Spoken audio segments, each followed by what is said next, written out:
semua baru laki-laki belakang. Baru orang tua ambil kiri kanan. iya begitu.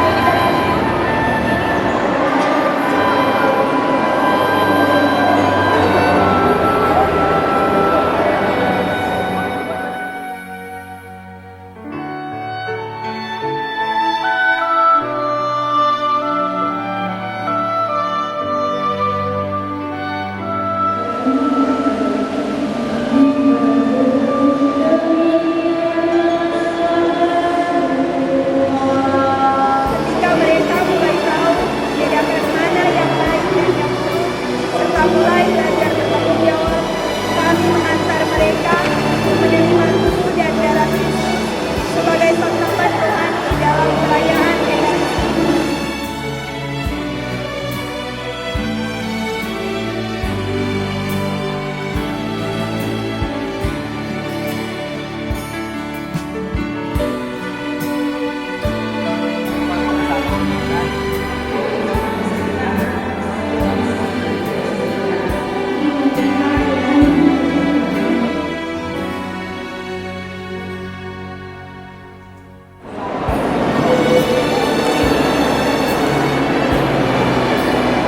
Ya.